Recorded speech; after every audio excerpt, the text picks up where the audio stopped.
Hello, my name is Andrea Small. I have been an EAL teacher in the CCRCE since September 2021. Since we have people who might be watching this from a variety of background, I want to tell you a little bit about what that looks like in rural Nova Scotia. I teach in Cumberland County in 11 different schools, and my students range from P to 12.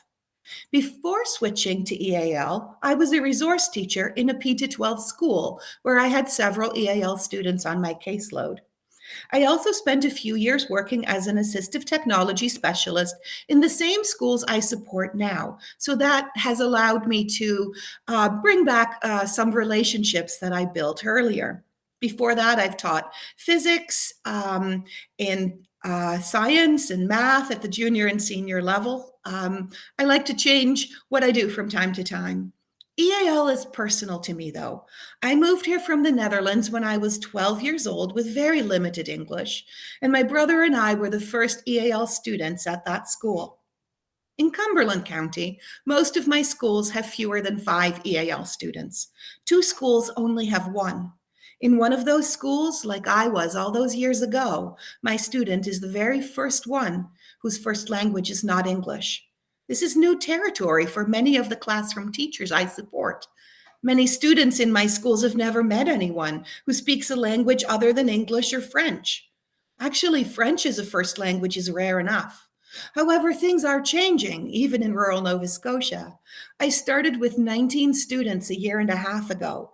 Now I have more than 60, with additional students arriving soon.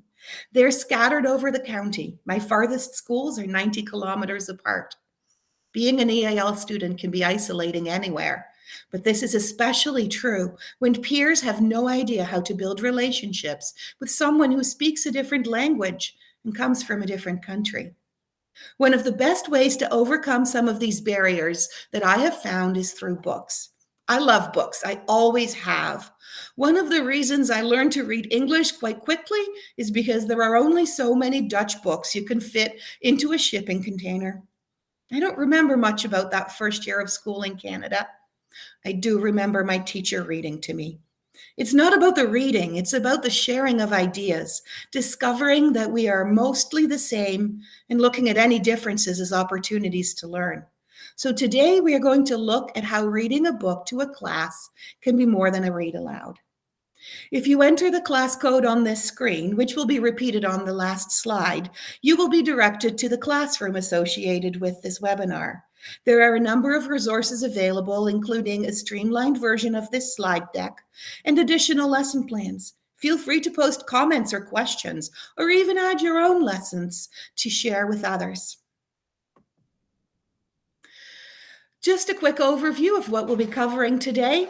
I always like to ground my educational practice in theory, so we're going to take a brief look at the sheltered observation protocol. Since it's impossible to do a read aloud without a book, we're going to explore a collection of diverse books on EPIC that are all approved learning resources from the Department of Education. Although this is a great source of books, I do want to make a case for building a physical library of diverse books for your students as well. After that, I'm going to read you a book, because who doesn't like a good story? After experiencing a read aloud, I will look at the lesson plan that I've developed for that particular book. I will also share my lesson plan template, which I use for all my lessons, not just read alouds. If we have time, we might talk about how else the template can be used. I will provide you with some additional ideas, and then there will be time for questions, which, because this is a recording, you can feel free to email me or to post in that Google Classroom. The Sheltered Instruction Observation Protocol, or SIOP model, was developed by Jana Echevarria, Mary Ellen Vogt, and Deborah Short in an effort to make English instruction more comprehensible for EAL students. When we take a closer look at it, we see that most of the ideas have been around for a while, and we recognize them as good teaching practices from other webinars we might have attended that were not focused on EAL students at all. That's the power of UDL. When we design lessons to meet the needs of some of our most vulnerable students, the needs of most other students are met as well. There are 8 components to the SIOP model. I will quickly introduce them here. They are an integral part of lesson plan of the lesson plan that I've developed as well. The website on this slide is not the direct source for my information. It is, however, a good jumping off point. One of the classes in my literacy MED was focused specifically on EAL learners, and the SIOP model was the main topic of the course. We used a very good but rather expensive textbook that I have referenced at the end in case you're interested. So let's look at those 8 components. We all know good lessons start long before students walk in the door.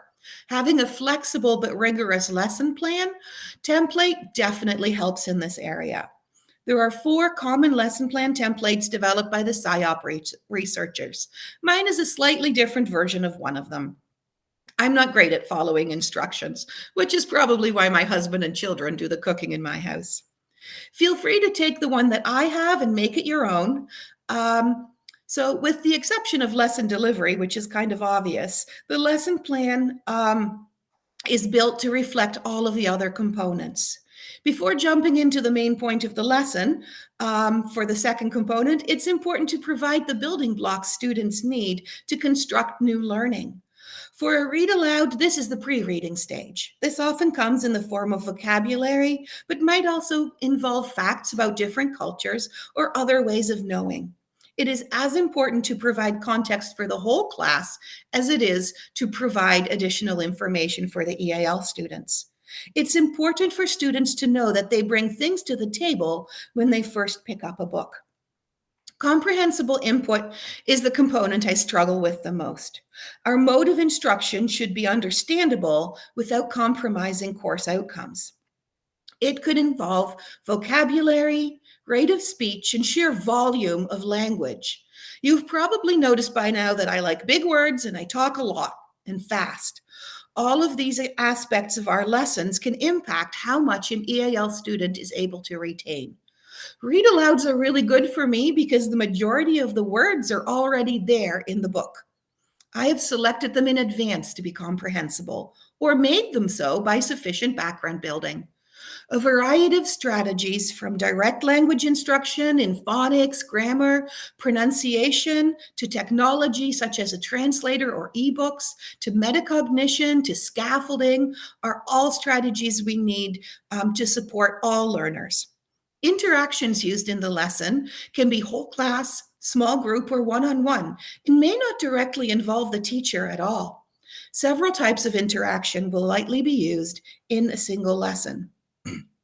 Whenever possible, hands-on learning or personal connections are used to practice and apply the lesson content.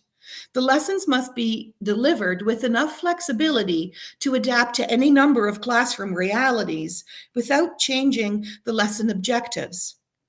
There could be unexpected gaps in learning. The expected timing of an activity might be off, or perhaps the discussion is so good that you want to keep it going. As long as the content and language objectives of the lesson are being addressed, it's okay to get off track. Some of the most authentic learning takes place during these off-track times. Before the end of the class, it's important to review and share so student learning can be seen as valuable. Equally valuable is the time we spend after the last student leaves the room, and we have a few moments to reflect on the lesson. Whenever possible, I do this with the classroom teacher after coming into a room to do a read aloud. Although it's not often possible to do in person, I always provide a copy of my lesson plan for the teacher for their records. That off-track discussion may become part of the main lesson next time, which is why it's so important to review for myself. Early in my EAL career, I discovered the amazing list of diverse books Peru McKinnon maintains at the department. I think there are hundreds of books on them when combined. Each book is an approved learning resource and has been examined for bias and is recommended for use for a certain age range and subjects. Some of these books are available for free on Epic. Robin Grandy from the CCRCE first compiled this list of books, and I've since made my own list as well, which I keep updated as much as possible when Peru sends her updates. I want to have a quick look at the books in my collection I have by no means read them all, but I know all of them have gone through a rigorous review, so I feel comfortable recommending any of them. Be aware that not every book is approved for every age. The link is there for you to explore at your leisure. The classroom I created has links to 2 of these lists, but be aware that new books have been added since I uploaded these files. The best place to access these books is the Moodle. There are a few books I especially want to point out. Hopefully, I can share the right tab with you. And I just realized I also need to make sure that I log into Epic. So let me quickly do that. Oh, there it is. Hopefully, you can see that. So the very first book that you can see here is called Stealing Home. And I love that it's the first book on my collection because it is Canadian content, and that is so difficult to find. It is a graphic novel about a boy who is from Japan during the Second World War, or his family is, and they end up in an internment camp for Japanese people. And it is his story of struggle and of triumph. And I think it's a really important part of our Canadian history that this happened in our country. We need to be aware of it and acknowledge it. And the fact that it's a graphic novel allows a certain level of understanding for some older students while providing a great deal of visual support with less dense text. And so that one is really wonderful. Many of these books I haven't personally read, but I am perfectly happy to recommend any of them because I know other teachers have read them and they have all been looked at for a bias review. So Zen Shorts is one I own. It's a really fun book. Children love it.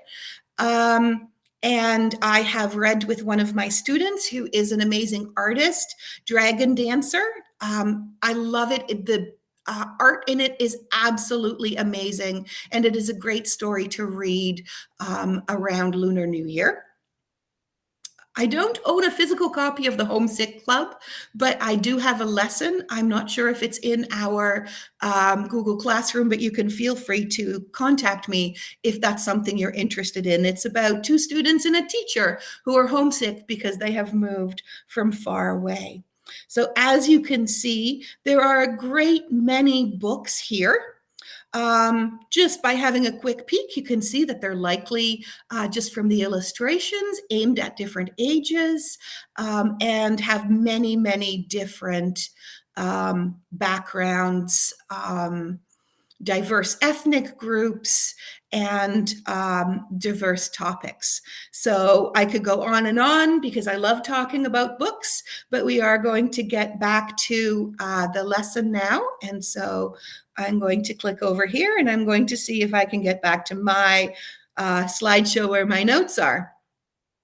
So the truth is that with Epic, free is an awfully good price, but hard copy books have an appeal of their own, as chapters in my student services consultant both know. I have to, at this point, give a shout out to both Janet and Peru, who have supported my love of books. Janice knows that when I buy a book, I share it with scores of children in Cumberland County and sometimes farther afield through read alouds and opportunities to borrow for both classroom teachers and students. I will often leave a book I read to the class behind for further study. I keep a list and no books have ever gone astray. Peru lets me keep the books that I review. Next time she asks you to review some books for her, take her up on it. She hasn't sent me a bad one yet. Sometimes she sends me a link to a file or a video of a book, and my worldview becomes just a little wider. That's the whole point of this, isn't it? For ourselves, the teachers we support, and the students we meet, to broaden points of view. And the links are great, but sometimes I get a book in the mail, and those books often become the backbones of my lessons. Why? Kids love books. So how do you decide between hard copies or virtual texts? Well, sometimes the decision is made for you. No one has an unlimited budget, and physical books are expensive. They can be borrowed and shared by both students and teachers, and you can look at them after 3 p.m., which is when Epic becomes a paid service. There is a tactile, multisensory experience that comes with flipping through a bin of books that you just don't get with browsing on a site. You can open it up and flip through the pages before you make your selection. Virtual books have their advantages too. They're there to read to me. There are read to me options that are especially helpful for EAL learners. And a teacher may also choose to use this feature when presenting a book to the class. There are advantages for students to get used to listening to a variety of skilled readers who use different reading styles. Any of you who have ever watched a video of Robert Munsch reading one of his books know what I mean. The lookup feature of many virtual texts is another great advantage EAL students have these days. It can go a long way to building both vocabulary and background knowledge. I remember looking up words in a dictionary. It wasn't even a Dutch English dictionary. Our family only had one of those, and it stayed at home with my parents. So I looked up words in the regular dictionary, and rather than finding a definition I could understand, I just found several more words I had to look up. Now, words in well-designed ebooks may link to simple definitions, talking dictionaries, web pages, or videos, and showing these features to a class, again, through UDL, allows a multitude of learners to access this information. So, as I've already mentioned, cost is a big plus. Even if you move away from EPIC or free bilingual books on the Unite for Literacy site, that I also show a link for later, ebooks are often cheaper than hard copies. Students can look at many books at the same time on their own device at no additional costs. Being able to project a book means the text is often large enough for the whole class to see, which I'll admit is not always true of physical books. I like the Unite for Literacy site because it allows a class of English speakers to hear their language of their new classmate. It can also give them a taste of what it's like when the language you barely understand is used in school. I have the link in the materials for the classroom and encourage you to see how these books can be used to build background knowledge and vocabulary by using a student's home language. I selected this book, which is we're going to read now, called My Name is a Story by Ashanti. I like it, and that's why I picked it. It's so much easier to read a book you like than one you're forced to read. I hope you like it too. It is the story of Ashanti, who is a Grammy Award-winning artist and tried her hand at writing a children's book with what I believe is great success. As I read this book, I will insert a variety of comments and questions like I would when I do a read aloud to the class. Some of these comments are aimed at older students and some at younger students. I'm sure you'll be able to tell the difference. I apologize if I make you feel like an elementary student again. Also, I would never interrupt the flow as much as I will this time, but I want you to get the experience of the full range of comments I might use. I try to adjust my comment to the learners in the room as much as possible. You will, of course, be missing the best part, which is the comments students make during a read aloud. It is sometimes hard to keep a straight face. If you have never had the joy of reading to a class, I encourage you to try it. It is often a highlight of my day when I get to a room and I read a book. I will point out that Ashanti is not a newcomer, but it is easy to weave newcomer experiences into this book. I also wanted to highlight a Black artist and writer since it was February when I first put this presentation together. I apologize for the quality of the pictures. This book is very new, 2022, so there are no professional slides out there that I could find. Using those may have some copyright issues anyway. The slide deck I put in the classroom doesn't have the slides of the book, but Chapters has the book and you can order it on Amazon. It may already be on the Book Bureau, and I think a new order is going out soon.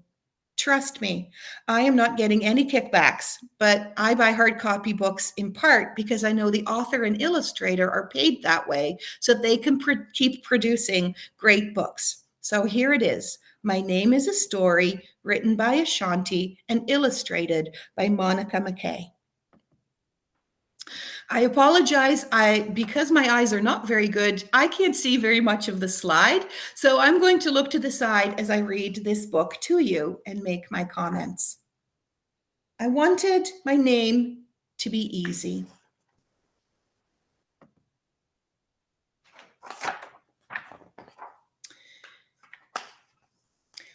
I wanted my name to be easy like playground giggles snuck between the trees. But my name is a spelling bee for my teacher and jumbled puzzle pieces on my classmates' tongues. Class, we're going to spell our names today. Would you like to go first? Ashante? Ashunti? I've never heard a name like that. Hey, what kind of name is Ashinti? And why does your name sound so weird? Did you notice? There is that word spelling bee from our vocabulary words. That's not what's really going on, though, is it? Some authors do that to make us understand something. Words in spelling bees are hard, just like Ashanti's name is hard to say for her teacher. Even teachers have lots to learn. We don't really know who is saying all these different things to Ashanti. It could be the teacher or the students or both. Look at the picture. How is Ashanti feeling? How are the other students feeling? Do you think they're trying to be mean? I had some trouble with my name when I moved to Canada. Andrea is a name lots of people have heard before, but in my country they say it differently. Andrea. If you are French, you know that letters that look the same might not make the same sounds. That can be very difficult for people who are learning English. When I moved here, my family told me I had to change how my name sounded. It can be difficult to say a name you have never heard. Imagine how difficult it would be to learn a whole class full of names that sound different to you. That can happen when you move from far away and you don't speak English. I don't think Ashanti moved from far away, but her name was not very common. My name is Ashanti. Too big, too hard, too much. Look at the children now. They've gone from confused to just plain bucket dipping. Do you know about bucket filling and bucket dipping? Your teacher may have talked about it. Laughing at someone because something is different about them is definitely bucket dipping. When I crawl into my mother's arms and my tears stain her favorite blouse, I explain that my name is an impossible maze. She snuggles me close and whispers my name.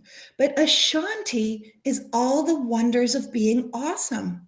I look into Mama's warm eyes as she flips through each letter of my name like the pages of a cozy storybook. I'm going to give you a hint. Look at the big, bold words as I read these next few pages. I'm going to ask you about them later. Ashanti is 1,000 sunrises, a kingdom on the golden shores of Ghana, or a dusty sidewalk in the city. It's the strength of our people and our family. Do you remember the map I showed you of Africa and where Ghana was? What do you notice about this page? Remember to pay attention to the first letter of the bold words. What letter do you see? What sound does that make? Has a teacher ever shown you any actions to go with that letter sound? Is it Grandpa Jelani, whose name means small but mighty? I ask. Or Auntie Tina, who shines like a glistening river? Now Ashanti is trying some words with S. I think she got that idea from her mother. There's that word glistening from our vocabulary list. Remember? We were going to get some ideas about glistening from context. Look at the words in the same sentence. Do the pictures give you any idea about what the word means? What ideas are the author and illustrator trying to convey? Yes, that's right, baby girl. Mama grins as I breathe in deep. Ashanti is the rhythm of the hand games I play and the harmony in my songs. I think Ashanti has figured out what her mother is doing. Put your thumb up on your chest if you're starting to have some ideas. It might come to you over the next few pages. Remember, thumbs are quiet conversations between you and me that tells me you are thinking or have figured something out. No need for flying hands just yet. Ashanti is the arc of a double rainbow, the art in your sparkling eyes. It is the smell of the sweetest nectarine and a nibble of chocolate. Ashanti is a nighttime star. What two letters? I sit up straight and wipe my tears. I start to see. It's the winding twist in my dancing hips, a tickle monster, a tiny fib from my mischievous lips. Mischievous is another big word. We can ignore what it means for now, but you can ask me later, research it with permission from an adult, or you might get a clue from context. Ashanti is a great idea, an inspiration, innovation, a bright imagination, I shout. She is looking a lot happier. I think she is confident. Who filled her bucket? Yes, her mom is definitely a bucket filler, but also the other people in her family who love her and her name. I also think she puts a big scoop in her own bucket. We can do that when we have confidence in ourselves. Did you notice I used the word confident and confidence close together? That helps you remember those two words and that they are related and basically mean the same thing. They're just used in slightly different ways. Mama lifts my chin and wipes my cheeks. Ashanti is a big name for a girl with a big heart and big dreams. Your name is a story to be read, to be told, and to be loved over and over again. I see a lot of thumbs, lots of thinking going on. Put up your hand if you want to share. Right. All those letters on all those pages spelled her name. The author gave a hint about that right before she started the spelling part. If you have a chance to look at the book later, you might be able to find it. The next day, I look my teacher in the eye and take my place in front of the classroom. Hands on my hips and my head held high, I say, easy like apple pie, or as strong as a high five. My name is no mere accessory. Saying my name with power is necessary. My name is a treasure that is infinite. That poem is an acrostic. Some people write them so that the uppercase letters of the main word are always at the front of the line. I like this way too. Poetry is great for letting you break some of the rules your teachers keep telling you about capitals and periods. Never too big, never too hard, and never, ever too much. My name is Ashanti. My name is a story. What's yours? I know lots of stories about my name. I shared one with you earlier about how it's pronounced differently in different languages. Although everyone calls me Andrea, when they don't call me Mrs. Small, it's not actually my name at all. In my country, people often give little babies very big names. My official name is Deri Adriana. That's a lot of name for a baby. I was named after my dad, whose name is Adriaan. Some of you might have been named after family. When I was born, my parents sent a birth announcement that said her name is Deri Adriana and we are going to call her Andrea. That's exactly what everyone did. It made sense in my home country where lots of people had official names no one used and official nicknames that everyone used. It was part of the culture there, but it caused a lot of problems here. When I moved here, someone else decided what to do about my name. That was quite a while ago. I didn't get a completely new name, but my brother did. His name was Tonus Jacob Cornelis. Everyone called him Yap Tone in our home country. And when we moved here, he was told his new name would be Jake. Who do you think should decide about names? I think it should be the person who owns the name. They can keep the pronunciation or change it. Some kids I know are excited to pick a new name for themselves, and that's okay too. Just remember, no name is ever too big or too hard, and it is never, ever too much. For older students, I will read the author's note. I have some homework for you, I might tell them. It's not math and there's no writing. I want you to go home and talk to someone older than you and find out about your own name. Next time I'm back, let me know about it. Here is the author's note.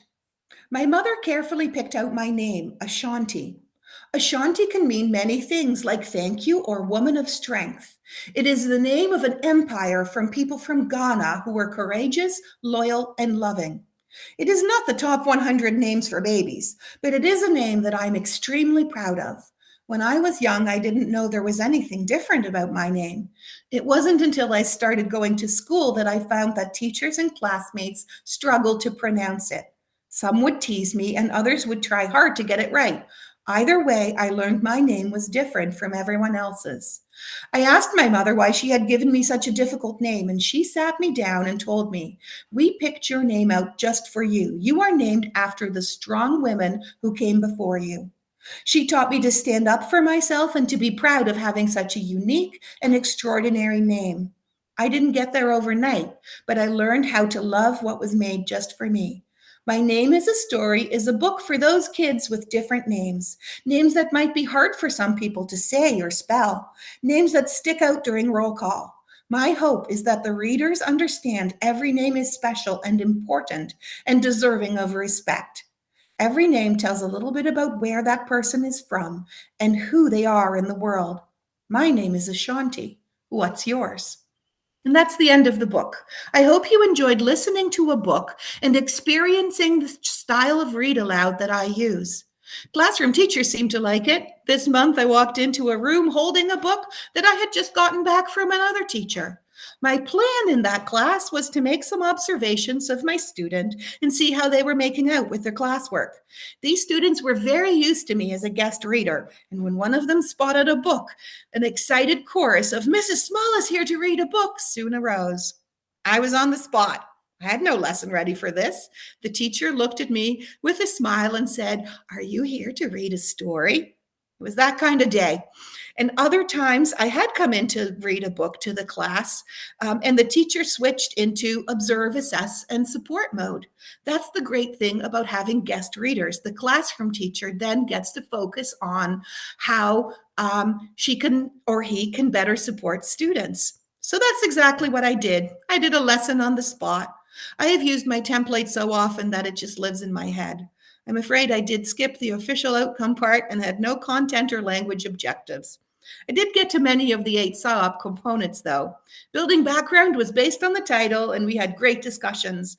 I have since taught that lesson several times, and now I have a proper lesson plan for it with outcomes. Now that you've heard the story and all my comments and questions, we're going to look at the lesson plan that produced it. Both the template and the completed lesson plan are linked on this page. They are also in the Google Classroom. Remember that you missed the pre and post reading parts that I would never stop as much as I did. Lessons are often part of a larger unit or theme. So let me just switch over to the template at this point. So this is the lesson plan. So as you can see, I have a theme. The standards are taken from curriculum documents from Nova Scotia. So as you can see from the multiple standards, which are just our outcomes, standards is what SIOP calls them. I have taught this lesson from grade, here it says 1 to 5, but I have also taught it in grade primary. I just switch up what I ask students to do. I always word my content objective as an I can. So I tell students by the end of the lesson, I think you will be able to say, I can learn about the history of a name from a different culture. And the language objective, which is specifically for those EAL students, so they would be geared mostly to their needs, but again, the whole class would benefit. I can use an acrostic poem to write some words, phrases, or sentences using my name. In primary, that's probably too tall an order. And so what I have had students do is take their name, write it down, and then draw a picture that starts with the same sound as each of the letters of their names, which is a great assessment opportunity for the teacher to see how students are coming along with sound symbol. So there you see my vocabulary list. I usually don't look at much more than 4 words, and I tell students that there are always 4 things you can do with a word that you don't know. This has absolutely no research behind it.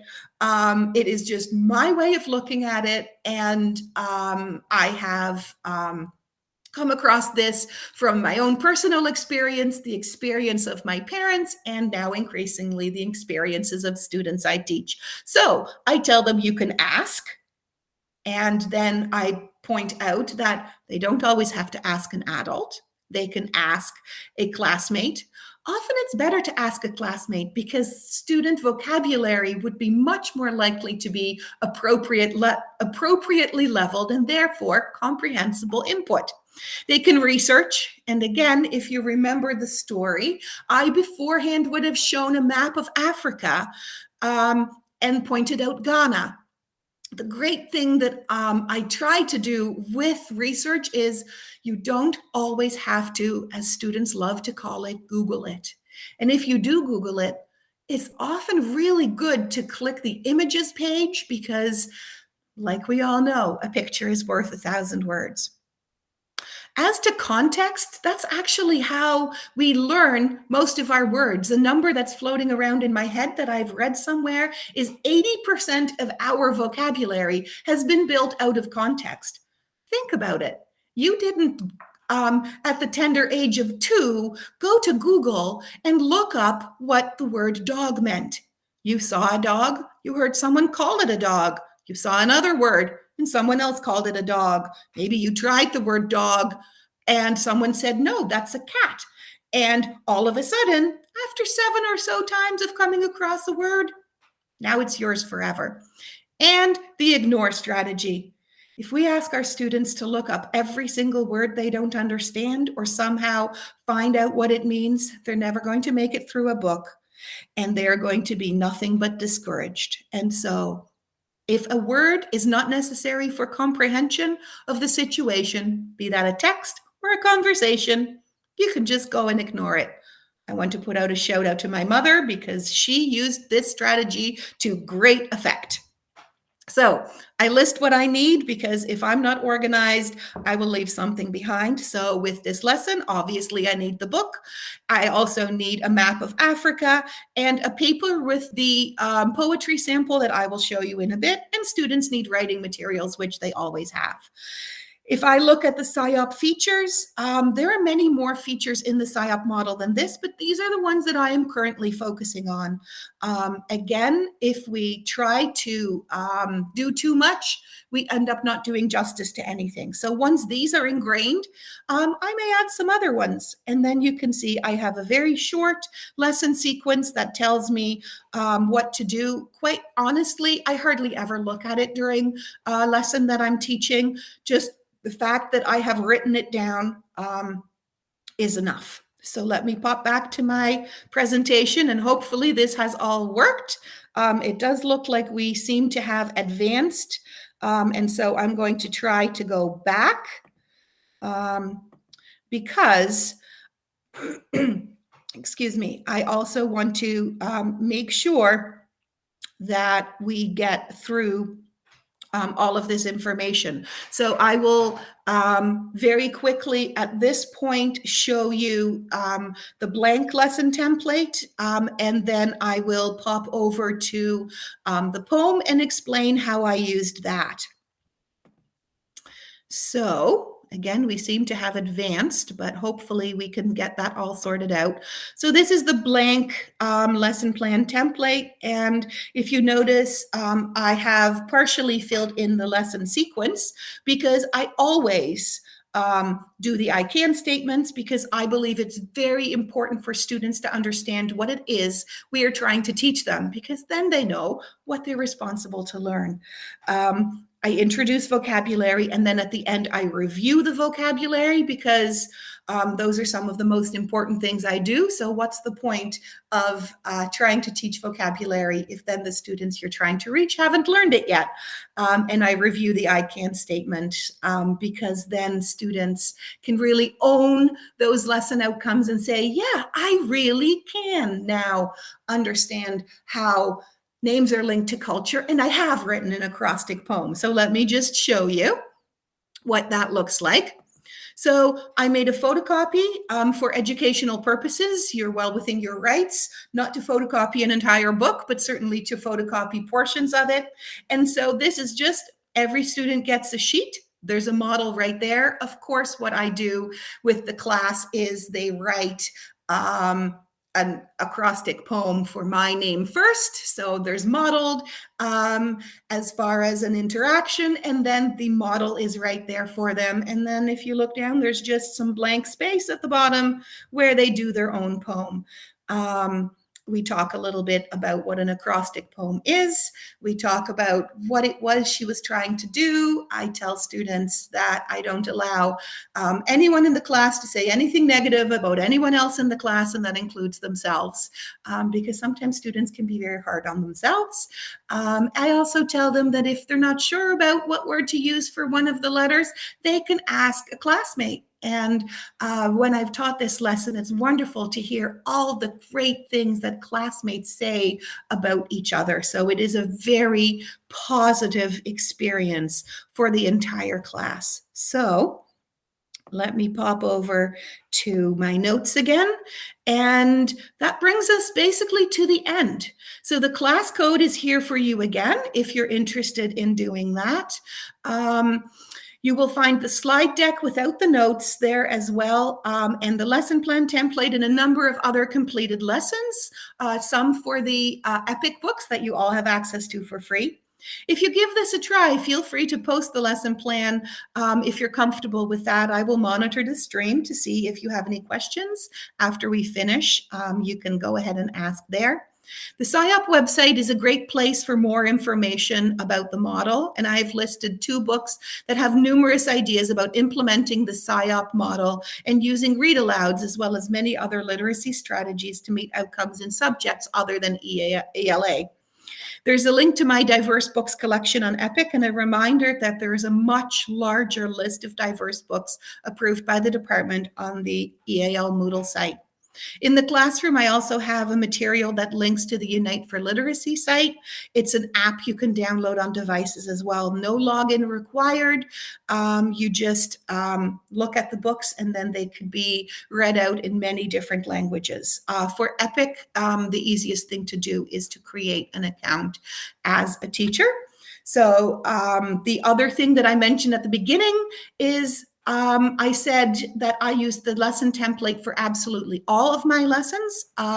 And so in one of the iterations of teacher that I've gone through just before I took over as EAL teacher, and while I was taking my EAL course, I was also an intensive math teacher for grades 2 and 3.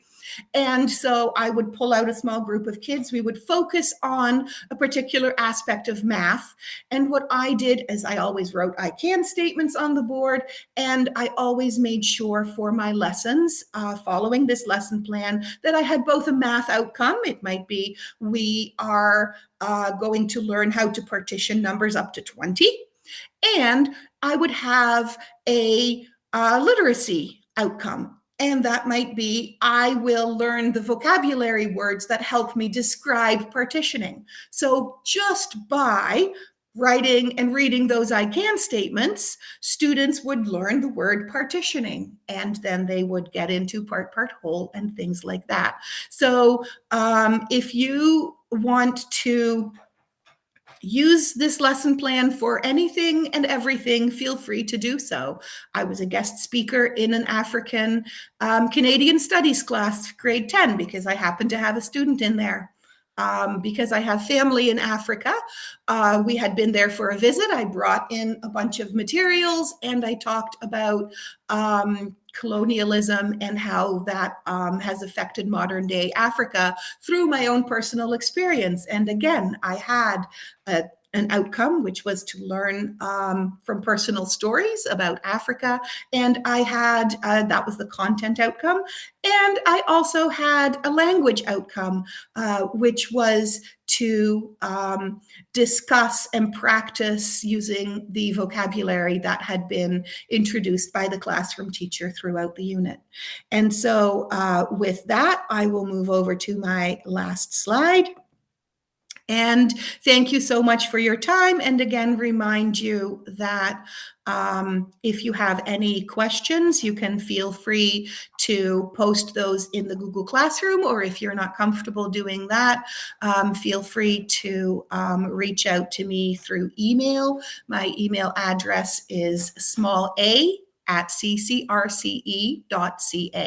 So that is smalla@ccrce.ca. Thank you very much for your time, and I hope that this has been helpful for you.